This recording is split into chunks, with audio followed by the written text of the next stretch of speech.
Video बघत असलेल्या प्रत्येकाला महाप्रपंचतर्फे तेजस तुंगारचा सप्रेम जय शिवराय, सप्रेम जय श्रीराम. एक म्हण आहे, गिरे तो भी टांग ऊपर. कधी कधी असं वाटतं ना की ही म्हण काही लोकांसाठी अगदी चपखल आहे. म्हणजे कसं आहे बघा की आपला पराभव झालेला आहे, वाईट पद्धतीनं पराभव झालेला आहे, आपला पराजय झालेला आहे, तरी सुद्धा अशी शेखी मिरवायची की हे आम्ही जिंकलेलो आहोत, आम्ही जिंकलेलो आहोत, आमच्यासोबत चिटिंग झालेली आहे, आणि रडीचा डाव खेळायचा. म्हणजे काय आहे की नाक कापले गेलेलं असलं तरी देखील असं म्हणायचं की अहो भोकत तर आहेत ना अजून. आणि अशीच काहीशी अवस्था सध्या उबाठा गटाची झालेली आहे. यापेक्षा वेगळं काहीच नाहीये मित्रांनो. विधानसभेला दणकावून आपटलेला आहे उबाठा गट, महानगरपालिकेला यांची धुळदाण झालेली आहे, तरी देखील माज अजून उतरलेला नाहीये.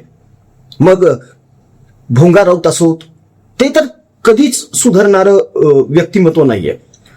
उद्धव ठाकरे देखील अजूनही मोदी काविळानं पछाडलेलेच आहेत. आदित्य ठाकरेचं काही वेगळं नाहीये. या गटामध्ये प्रचंड अस्वस्थता माजलेली आहे सध्या.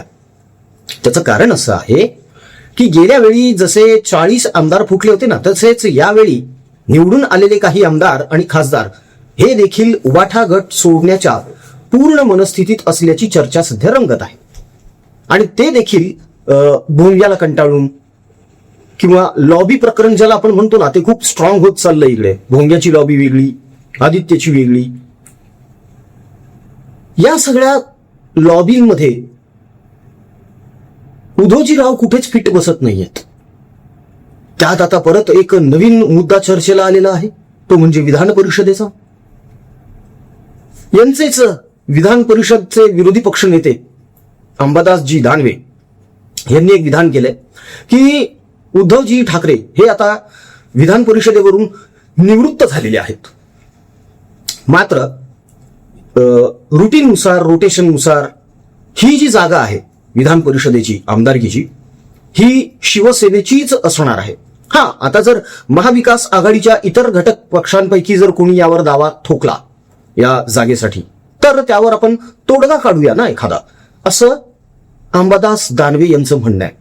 म्हणजे अंबादास दानवे यांनी क्लिअर करून टाकलं की उद्धव ठाकरे विधान परिषदेवर जाणार नाहीत.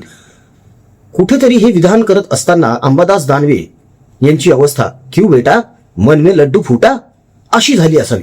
कारण गेल्या वेळेस जेव्हा त्यांचा निरोप समारंभ होता विधान परिषद विरोधी पक्ष नेतेपद याचा, तेव्हा अंबादास दानवे मिश्किलपणे देवेंद्र फडणवीस यांची खिल्ली उडवायची म्हणून बोलले होते की मी पुन्हा येईन म्हणून. ऍक्च्युली येतील की नाही हे सांगता येत नाही. त्याचं कारण असं आहे की उबाठा गटामध्ये रस्सीखेच जोरदार चालू आहे सध्या. प्रचंड प्रमाणात लॉबिंग चालू आहे. अनिल परब आहे, देसाई आहेत, मिलिंद नार्वेकर आहे, बरेच जण आहेत अजून. सगळ्यात महत्वाचं म्हणजे वरुण सरदेसाईचं सुद्धा नाव पुढे येतंय बरं का. सांगता येत नाही कधी काय होऊ शकेल ते. उद्धवराव नसणार हे मात्र कन्फर्म होत चाललंय बऱ्यापैकी आता. पण इकडे काँग्रेसचं म्हणणं वेगळंच आहे. सपकाळ जे आहेत प्रदेशाध्यक्ष, त्यांचं म्हणणं असं आहे की जर उबाठा स्वतः विधान परिषदेला असणार असतील तर भाऊ आम्ही सपोर्ट करू, नाहीतर आम्हाला काहीतरी वेगळा विचार करावा लागेल. पण वेगळा विचार जर यांनी केला तर हे तोंडावर पडतील सगळे. यांच्याकडे संख्याबळ नाही आहे. देवेंद्र फडणवीस कधीही गेम फिरू शकतात आणि गेल्या वेळेस प्रमाणे यांना परत धोबी पछाड देऊन सगळेच्या सगळे उमेदवार महायुतीचेच निवडून जाऊ शकतात. अहो, पहिल्या पसंतीची मतं, दुसऱ्या पसंतीची मतं, खूप किचकट आहे हे प्रकरण. हे वाटतं तितकं सोपं नाही आहे. सत्ता नसताना जर पलटवार होऊ शकतो, कायापालट होऊ शकतो देवेंद्र फडणवीस यांच्याकडून, मग तर आता तर सत्ता आहे हातामध्ये, काय काय गेम होती विचार करा तुम्ही. उद्धव ठाकरे यांनी शस्त्र खाली टाकलेले आहेत हे मान्य करावंच लागेल आपल्याला. ठीक आहे. अशा परिस्थितीमध्ये इतकी वाताहत झालेली असतानाही काही जणांना आजही असं वाटतंय की आपणच हुशार आहोत, आपणच ग्रेट आहोत. यापैकी अग्रेसर आहे तो म्हणजे झाकण झुल्या. दिवसातून ज्याप्रमाणे 5 वेळा ते शांतिप्रिय समाजाचे लोक प्रार्थना करतात ना, त्याचप्रमाणे दिवसातून 5-6 वेळा हा भोंगा वाजत असतो. निरर्थकपणे वाजत असतो, कारण नसताना वाजत असतो. आणि स्वतःच तर हसं करून घेतोच, मात्र आपल्या मालकाचं देखील नुकसान करून घेतो. कधी कधी तर असं वाटतं आपला मालक थोडावर आपटावा, तोंडावर पडावा, यासाठीच भोंगा हे सगळे प्रयत्न करतो की काय. मित्रांनो, झालंय असं की भोंग्याने नुकतंच एक विधान केलेलं आहे. ते विधान काय तर देवेंद्र फडणवीस आणि नरेंद्र मोदी हे भारतीय राजकारणामध्ये, म्हणजे नरेंद्र मोदी भारतीय राजकारणात आणि देवेंद्र फडणवीस हे महाराष्ट्राच्या राजकारणामध्ये फेल झालेत, नापास झालेत. कोण बोलतंय? हा झाकण झुल्या, जो स्वतःहून कधीही लोकांमधून निवडून आलेला नाहीये, कधीच नाही. भिकेत मिळालेली खासदारकी आहे ही राज्यसभेची, ती सुद्धा आता 2028ला जाणार आहे. आणि यानंतर किकआउट होणार आहे हा माणूस या राजकारणातूनच. ह्यानंतर 28 नंतर शक्यता अशी आहे की मीडिया सुद्धा अडगळीत टाकून देईल ह्या माणसाला. लवडले कधी इकडे फिरतात, कधी तिकडे फिरतात. नरेंद्र मोदी आणि देवेंद्र फडणवीस यांना फेल का म्हणायचं तर नारी वंदन विधेयक जे सादर करण्यात आलं ते ह्या सगळ्या महिला विरोधी चेहऱ्यांनी हाणून पाडलं, त्याचा गर्व केला, माज केला. आम्ही कसं भाजपला हरवलं, भाजपला धक्का दिला, ह्याचा उदो केला. यांची जी पिलावळ आहे लिब्रांडूसची, निखिल वागळे वगैरे सारखे स्वतःला खूप मोठे ज्ञानी समजणारे, यांच्या तोंडून वदवून घेतलं की भाजपला हा धक्का बसणं अत्यंत गरजेचं होतं.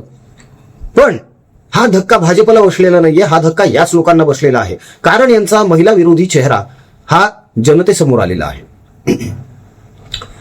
ज्या खासदार महिलांनी याला विरोध केलेला आहे त्या आता पुढच्या वेळेस निवडून येतील की नाही याची शाश्वती देता येऊ शकत नाही. कदाचित हा प्लॅनच असावा नरेंद्र मोदींचा. यांनी विरोध करावा म्हणूनच कदाचित त्यांनी ते बिल आणलेलं असावं. शक्यता नाकारता येत नाही, माणूस हुशार आहे. एका झटक्यात त्यांनी सगळी इंडी आघाडी तोंडावर पाडलेली आहे की बघा हे महिला विरोधी चेहरे बघून घ्या एकदाचे. आता डिलिमिटेशनवर डिबेट करतायत हे की डिलिमिटेशन आणि नारी शक्ती वंदन विधेयक याचा काय संबंध आहे, आम्हाला जरा समजावून सांगा. एवढा वेळ नाही त्या लोकांकडे, ते विकास कामावर जास्त फोकस करतात. आणि थांबा ना, थोडा धीर धरा.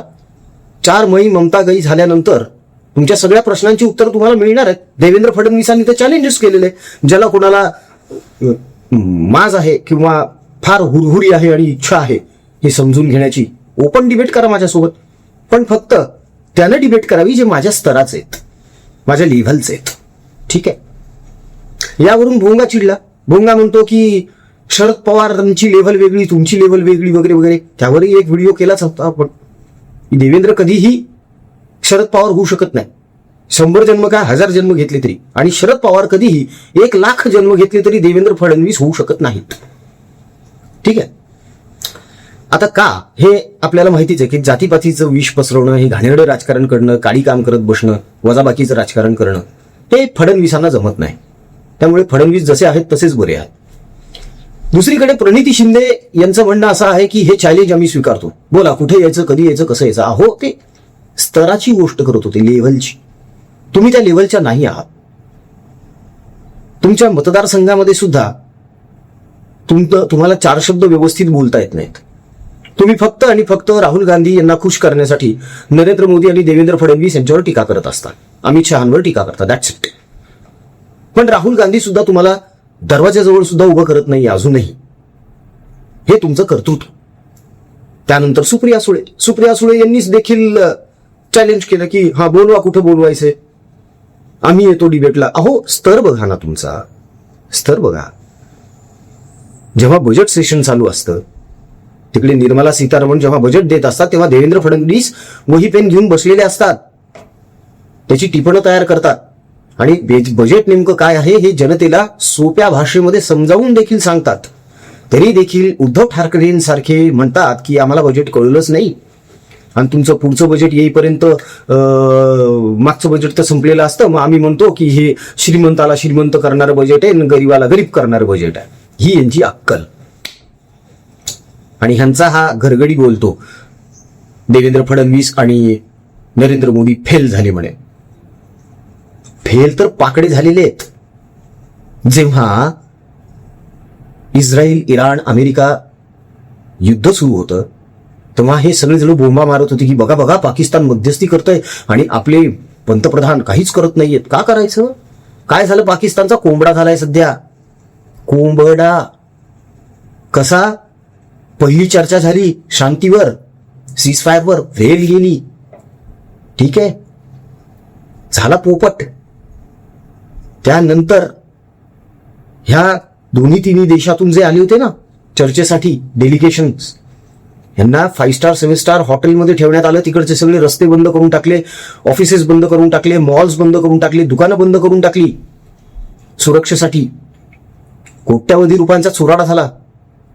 पण जेव्हा ती मीटिंग फेल झाली आणि सगळेजण निघून गेले, तेव्हा हॉटेलवाला बिल घेऊन गेला सरकारकडे, तर सरकारनं हात वर करून टाकले. पाकिस्तान पाकड्यांनी, निर्लज्ज बेशरम भिकारी, आमच्याकडे पैसे नाही आहेत म्हणे, आणि ते बिल सगळे अमेरिकेला पाठवले की हे भरा म्हणून. ही यांची अवकात आहे.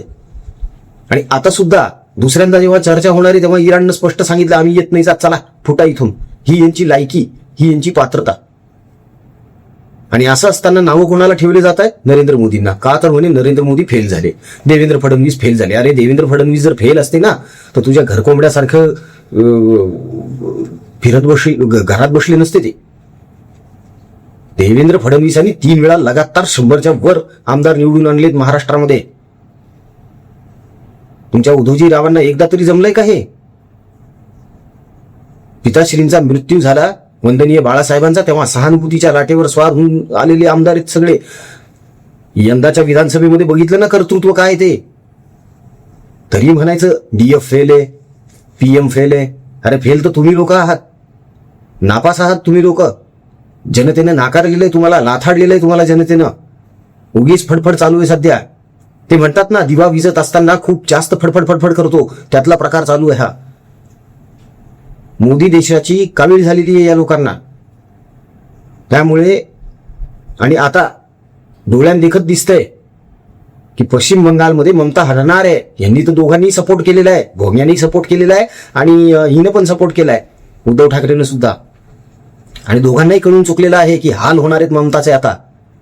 त्याच्यामुळे आपण तोंडावर पडणार आहोत हे माहीत आहे. म्हणूनच आता हे काहीतरी खुसपट काढण्याचं कारण चालू आहे की देवेंद्र फडणवीस फेल आणि पीएम मोदी फेल. मित्रांनो, तुम्हाला वाटतं खरंच देवेंद्र फडणवीस महाराष्ट्राच्या राजकारणामध्ये फेल झाले, ज्यानं मेट्रोचं जाळं पसरवलंय, कोस्टल रोड्स केलेत, ब्रिज केलेले आहेत, महामार्ग बनवलेले आहेत, मोठ्या मोठ्या इंडस्ट्रीज MIDCs मध्ये पोहोचवल्यात, महाराष्ट्राच्या कानाकोपऱ्यामध्ये आता औद्योगिकरण चालू झालेलं आहे, हॉस्पिटल्सची व्यवस्था सुरू झालेली आहे, मोठ्या प्रमाणावर लोकांना सुविधा देणं सुरू आहे. याला फेल्युअर म्हणता येईल का?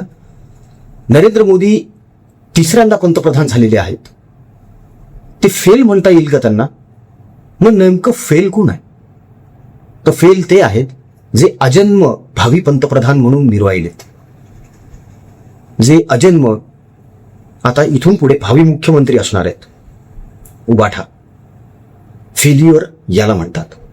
फेल्युअर याला म्हणतात की 2028ला आपण खासदार असणार की नाही याची गॅरंटी नाहीये. फेल्युअर याला म्हणतात. मित्रांनो, यावर तुमचं काय मत आहे कमेंटमध्ये नक्की कळवा. तुम्हाला खरंच वाटतं डीएफ आणि पीएम फेल झालेले आहेत? आणि जर ते फेल झालेले नाहीये तर नेमकं फेल कोण झालंय? तुमच्या दृष्टिकोनातून नापास कोण आहे? कमेंटमध्ये नक्की लिहा मित्रांनो. तुमचं मत खूप महत्वाचं आहे बरं का. तेव्हा कमेंट करायला अजिबात विसरू नका. जाता जाता छोटीशी विनंती, आपण कर्कग्रस्त रुग्णांचे औषध उपचार, त्यांचे हालाकीच्या परिस्थितीतले नातेवाईक यांचं जेवण, शेतकरी, हिंदू माता बंधू भगिनी यांच्या अडीअडचणी सोडवणे आणि विद्यार्थ्यांचं शिक्षण यासाठी सेवा देत आलेलो आहोत, अन्नदान करत आलेलो आहोत, वस्तू पोहोचवत आलेलो आहोत. आता नवा मोठा संकल्प आपण करत आहोत, सुरू झालाय, तो म्हणजे वृक्ष लागवड.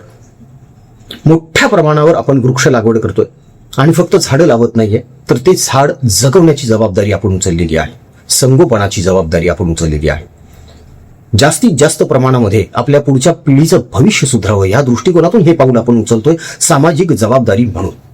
या सत्कर्मामध्ये आपलं सहकार्य नितांत आवश्यक आहे, कारण तज्ज्ञांच्या मार्गदर्शनाखाली हे कार्य होणार आहे. मित्रांनो, मैत्रिणींनो, बंधूंनो, भावांनो, भगिनींनो, या सत्कर्मामध्ये आपल्या इच्छेनुसार, मर्जीनुसार आपल्या प्रियजनांच्या आठवणीसाठी, स्मृतीसाठी एक झाड आणि कुंपण नक्कीच लावा. त्यासाठी मदत करा. जीपे, फोनपे क्रमांक तुमच्याकडे आहेत, त्यावर तुमच्या इच्छेनुसार, मर्जीनुसार ट्रान्झॅक्शन करा, योगदान द्या. ट्रान्झॅक्शनचा स्क्रीनशॉट व्हॉट्सअपवर टाका, म्हणजे त्याची पावती बनवता येईल आपल्याला. मित्रांनो, काळाची गरज ओळखा आणि पुढे या. व्हिडिओ आवडला असेल तर कमेंट करा, लाईक करा, चॅनलला सबस्क्राईब करा. जय हिंद, जय महाराष्ट्र, वंदे मातरम, जय शिवराय, जय शंभूराजे, जय भवानी, जय जगदंब, भारत माता की जय, जय श्रीराम.